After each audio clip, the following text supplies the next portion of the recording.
आप इतने strong personality है and you are so disciplined, आपका वीकनेस क्या है?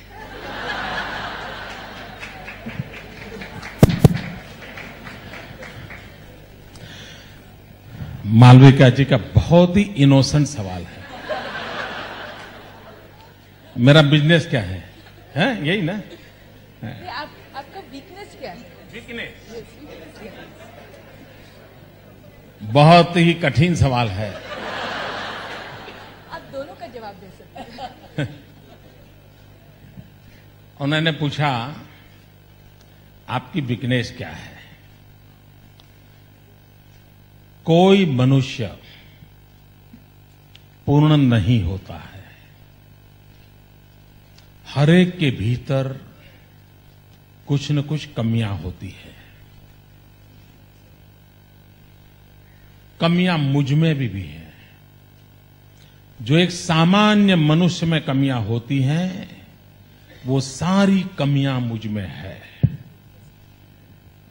लेकिन मुझे ऐसे संस्कार मिले हैं, जिन संस्कारों ने मुझे सिखाया है कि आप अपने गुणों के आधार पर चलने की कोशिश करो। धीरे धीरे धीरे कमियां पीछे छूटती जाएगी, गुण आपका ड्राइविंग फोर्स बनेगा। और दुनिया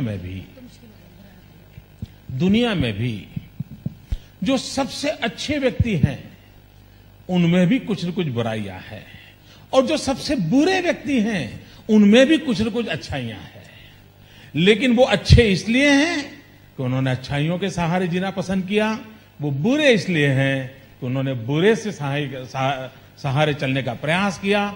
मेरा सौभाग्य रहा है, आप जैसे स्वजन मुझे मिले हैं, जिसके कारण मैं बुराइयों से बच करके अच्छाइयों के सहारे चलने की कोशिश करता हूं। दूसरी बात है, किसी इंसान के लिए अपने आप का इवैल्यूएशन करना सरल काम नहीं है, मुश्किल काम है।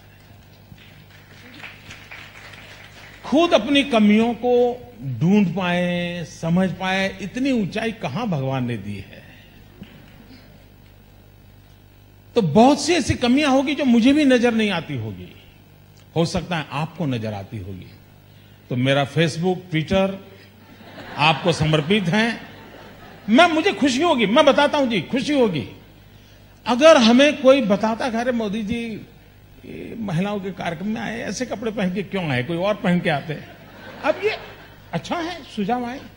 बहुत सी चीजों, कहीं मान लीजिए कहीं हमने गुस्सा कर दिया, कोई अरे मोदी जी का ये अवसर था क्या गुस्सा करने का। कहीं हमने ज्यादा खा लिया तो कोई कहा अरे भाई मोदी जी बहुत काम करना है, ये खाते रहोगे क्या। तो कुछ दोस्त लोग बताते भी हैं, लेकिन फिर भी मेरी आपसे प्रार्थना है, ऐसी कोई बात आपके ध्यान में आए, मैं इजीली अवेलेबल हूं सोशल मीडिया में। आप मुझे मेरा ध्यान आकर्षित करें और मुझे आशीर्वाद भी दें। आप माताएं हैं, आप मुझे आशीर्वाद भी दें, ताकि जिस कमी को आपने मुझे दिखाया है, उस कमी से अपने आप को मुक्त करने की दिशा में मैं सही दिशा में चलूं।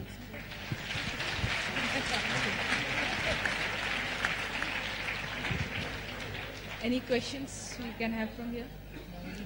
Manju, can you introduce? She's our past president. So my name is Dr. Manju Mehta. I'm the past president of FLOW.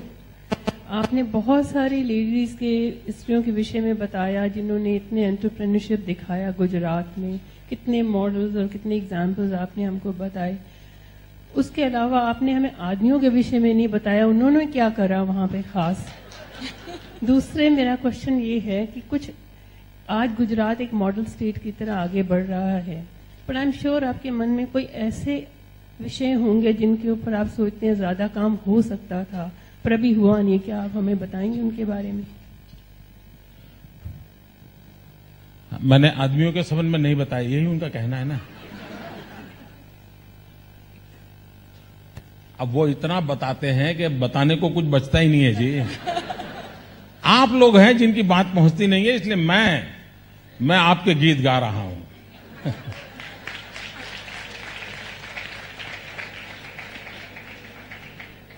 देखिए, समाज में हर एक का योगदान होता है।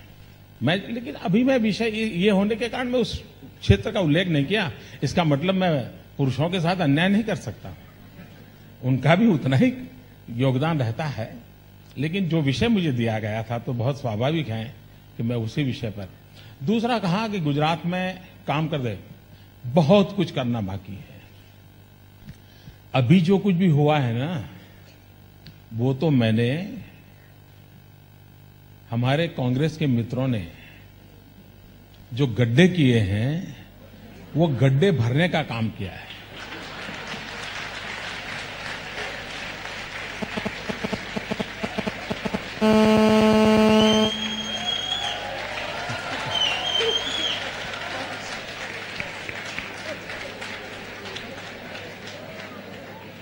अभी हम लेवल प्ले फील्ड पे लाए हैं। इतनी मेहनत के बाद आप कल्पना करिए कि कितने भयंकर गड्ढे करके गए होंगे।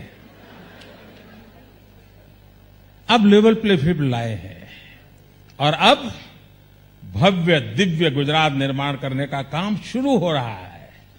अब ये जो हुआ है, गड्ढे भरने से इतना आपको संतोष है, तो भव्य दिव्य इमारत बनेगी तब आपको कितना संतोष होगा, ये मैं अनुमान लगा सकता हूं। तो बहुत कुछ करना है अभी भी। Monisha, you have a question. नमस्ते मोदी जी, मैं Monisha Borwa, the incoming chairperson of FLO North East. मैं आसाम से हूँ, गुवाहाटी। हम आपसे जानना चाहते हैं कि what kind of partnership you think will augment the process of economic development and empowerment of women in India.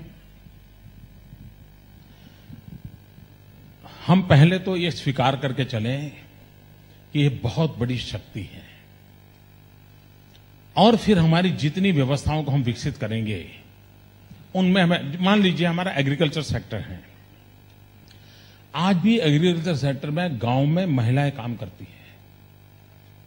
अगर उनको स्किल डेवलपमेंट हो, उनको थोड़ा आधुनिक विज्ञान से जोड़ा जाए, और वो इतनी बारीकी से काम करती हैं कि आप देखिए कि आपके एग्रीकल्चर सेक्टर में बहुत बड़ा बदलाव आएगा, ये मेरा विश्वास है। एक उदाहरण दिखाता हूं। गुजरात में हम लोगों ने एक वाड़ी प्रोजेक्ट किया।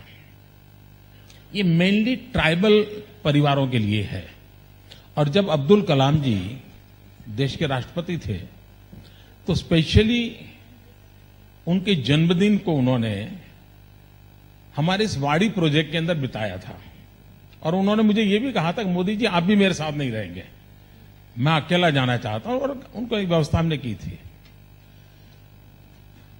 आदिवासी किसान के पास 1 एकड़ 2 एकड़ भूमि होती है, वो भी हिली एरिया होता है, तो समतल जमीन नहीं होती।